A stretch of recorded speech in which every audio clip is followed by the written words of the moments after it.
Bom dia, pessoal.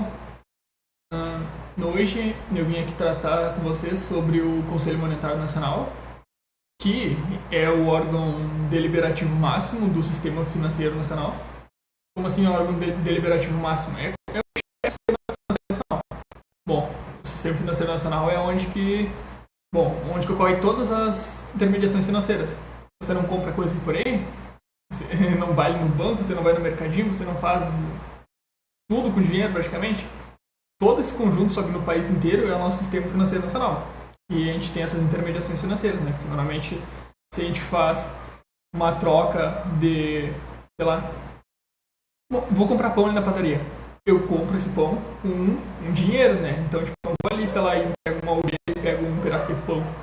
Não é mais aquele escambo, né? Então, tipo, isso tem uma intermediação financeira. A gente vai no banco e deposita ali, ou a gente pega o telefone e manda um pix, alguma coisa. Tudo tem algum intermédio pra gente conseguir fazer as coisas, entende? Então, hoje a gente vai tratar no caso do cara responsável, não digamos o responsável, né? Mas, tipo, desse sistema todo de intermediação, o chefe, no caso, que é o Conselho Monetário Nacional. O Conselho Monetário Nacional, ele é um conselho, como já dizem, né? Tipo, ele é uma reunião entre pessoas, que foi criado em 31 de dezembro de 1964. Bom, o Conselho Monetário Nacional, ele compõe a estrutura básica do Ministério da Fazenda, mas do Sistema Financeiro Nacional ele é o cargo-chefe, mas do Ministério da Fazenda ele é a estrutura básica dele. Falando no Ministério da Fazenda, lembra que eu falei que o Conselho Monetário Nacional ele é um conselho, né? Ele é formado por pessoas. Então por quem que ele é formado? Ele é formado pelo Ministro da Fazenda, que é o presidente desse conselho. Ele é formado também pelo presidente do Banco Central do Brasil, o famoso Bacen, e também pelo ministro do Estado do Planejamento e Orçamento. Eu tinha comentado que o Conselho Monetário Nacional ele era o órgão deliberativo máximo do Sistema Financeiro Nacional.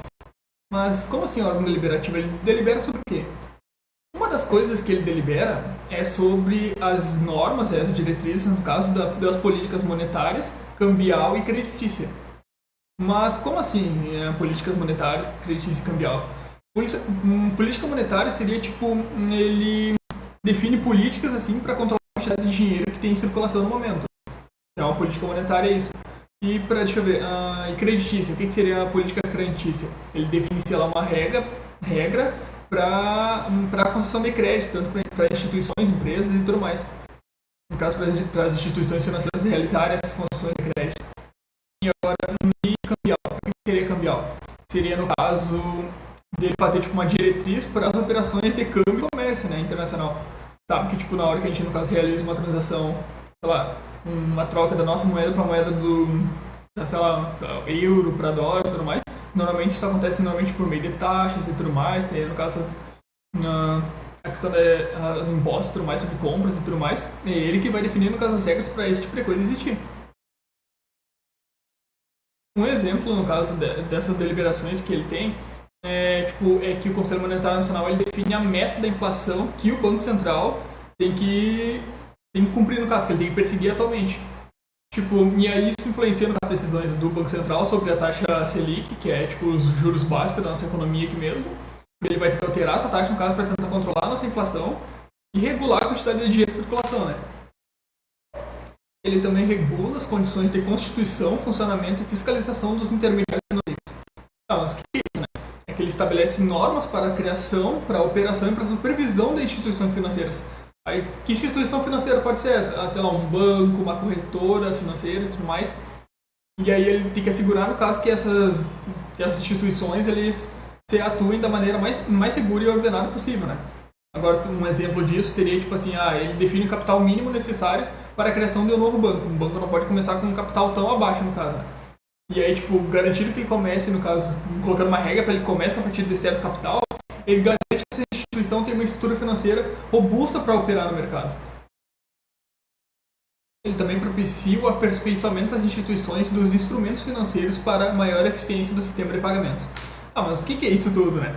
Ele busca modernizar o sistema financeiro para facilitar essas transações. Se pensar no caso da existência do Pix ali, é uma facilitação do sistema financeiro, né? A gente não tem mais, no caso, a utilização de débito e tudo mais. Tanto que agora, recentemente, a gente vai ter o Pix por aproximação, né? Que aí já é mais uma dessas inovações. Que eu não consigo ver qual é a diferença desse Pix para, no caso, um cartão de débito, né? Mas tudo bem, beleza, tranquilo. E ele também melhora, tipo assim, a movimentação dos recursos e ele incentiva o desenvolvimento de novas tecnologias e práticas. Agora, normalmente, a gente já vai ter o Direx, que é o nosso token digital, que eu não sei como é que vai funcionar. Tenho medo de como vai funcionar, sinceramente. O Estado vai meter o dele em tudo. E paciência, né? Mas, ignorando esse comentário aqui, um exemplo, no caso desse propiciamento de aperfeiçoamento, seria, tipo, ele incentiva a adoção de novos meios de pagamento. E, bom, é o que eu citei anteriormente, né? Tipo assim, o Pix, no caso, que seria tipo, uma transferência instantânea, e tua melhor eficiência, né? Tu agiliza, no caso, as trocas de crédito e tudo mais. E, como é que eu vou dizer? E aperfeiçoa tudo, né? Ele também tem que zelar pela liquidez e solvência das instituições financeiras. Mas o que seria esse zelar pela liquidez e solvência das instituições financeiras? Eu vou começar pela solvência, né? Que seria só tipo, ser financeiramente saudáveis, não ter a longo prazo perigo deles quebrarem e tudo mais. E pela liquidez seria tipo assim, a velocidade que eles vão conseguir transformar um ativo em capital mesmo. O que seria no caso, o que seria isso, né? Usando um exemplo, tu tem teu carro, né? Tu tem um patrimônio desse, teu carro vale R$1.000. Não, R$1.000 não. Tá. Teu carro vale R$100.000, né? Esse é o teu patrimônio. Tu tem um patrimônio de R$100.000. Mas concorda comigo que tu não vai conseguir ali trocar, tu não vai conseguir comprar pão, tipo, eu tenho R$100.000, né, que seria o meu carro, mas eu não consigo usar esse dinheiro, no caso, ali, pra comprar alguma coisa. Eu tenho que transformar primeiro ele em dinheiro, eu tenho que vender e pegar esses 100 mil. E a velocidade que tu vai transformar esse teu patrimônio no teu caixa ali mesmo, seria a tua liquidez. Então, por isso que ele, tipo, o Conselho Monetário Nacional, ele estabelece, tipo, normas pra garantir que essas instituições financeiras, sei lá, tipo, um banco da vida ali, tenham recursos ali pra honrar com seus compromissos, né? Imagina, tipo, ele tem uma paulada de ativos, mas, tipo, da parte monetária ele não tem pra pagar alguma coisa assim. Então, tipo, é meio complicado, né? Agora, falando nesses bancos, né, tipo assim, ele até, tipo, define ali que os bancos têm que manter uma porcentagem de depósito, né? Tipo, normalmente a gente deposita dinheiro no banco em reserva, só que seria reserva no banco dos bancos, né? Reserva no Banco Central. Porque aí tendo uma reserva lá, tipo, uma reserva mínima, no caso, que eles têm que ter pra existir e tudo mais no Banco Central, reduz os riscos da falta de liquidez, né? Alguma hora dá algum perrengue, alguma coisa, o banco não consegue, sei lá, tipo, não consegue honrar o compromisso na hora ali e tudo mais, ele já tem uma reserva ali segura no banco dos bancos lá pra honrar, no caso, o compromisso dele. Bom, ele também tem que disciplinar o crédito em todas as suas modalidades e operações creditícias. Tá, mas como assim de novo, né? Ele regulamenta as diversas modalidades de crédito e estabelece tipo, limites e condições para operações de crédito e empréstimos pelas instituições financeiras. É tipo, tu não pode oferecer um empréstimo para qualquer um, né? E se oferecer tem que ser tipo, tal porcentagem de juros, não pode talvez ultrapassar tal porcentagem de juros, né? Porque a pessoa imagina só, tipo, empresta 1.000, mas amanhã eu quero 2.000, meu parceiro. É isso só. Entendeu? Tipo, para esse tipo de coisa não acontecer, igual um banco não virar um agiota da vida ali, o Conselho Monetário Nacional ele estabelece, tipo assim, ele regulamenta essas instituições para que isso aí não ocorra, né? E aí, tá, de novo aqui. Tanto até mesmo ali que, se eu não me engano, tipo, além de juros máximos, no caso, ele estabelece, tipo assim, uma taxa de juros mínima para as operações de crédito consignado. E aí, tipo, protege, no caso, os consumidores de taxa excessiva e garante um ambiente de crédito assim, ser, tipo, mais equilibrado, né? Tipo, entre o consumidor mesmo e as instituições financeiras. Ele também expede normas gerais de contabilidade e estatística para instituições financeiras. Mas, de novo, o que é isso? Assim, ele determina que as instituições financeiras devem manter, tipo assim, registros contábeis e estatísticos garantindo a padronização e transparência das informações.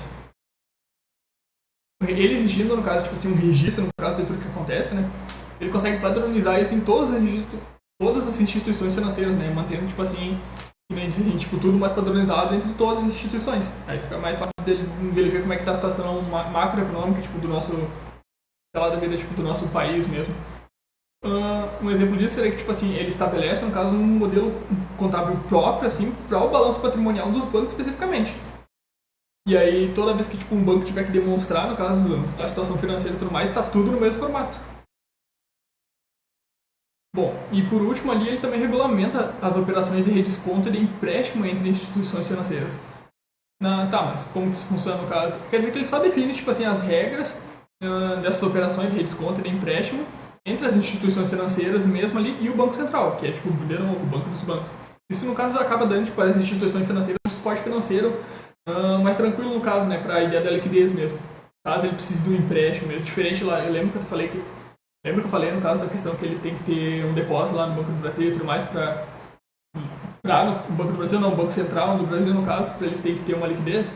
Nesse caso aqui, tipo assim, eles também estabelecem uma regra ali mesmo para que o Banco Central do Brasil ofereça, tipo assim, descontos em empréstimo para as instituições. Ele deixa essa possibilidade também para caso, né, mesmo assim não dê para as instituições financeiras honrar esses compromissos, tipo assim, eles têm essa possibilidade, né, essa última possibilidade. Deixa eu pensar aqui. Eles também conseguem, tipo assim, o Conselho Monetário Nacional ele também estabelece taxa de juros e prazo para essas operações de desconto. E aí, tipo, faz com que, sei lá, um banco com falta de liquidez tenha um tempo para ele conseguir esses recursos, no caso, né, no Banco Central e, tipo, morre com tudo no final das contas. E é assim que o Conselho Monetário Nacional, tipo, conduz o nosso sistema financeiro nacional. Que é, no caso, através de um ato normativo, que também a gente chama de resolução, que eles fazem e eles publicam no site do Banco Central. É isso. Esse é o nosso Conselho Monetário Nacional.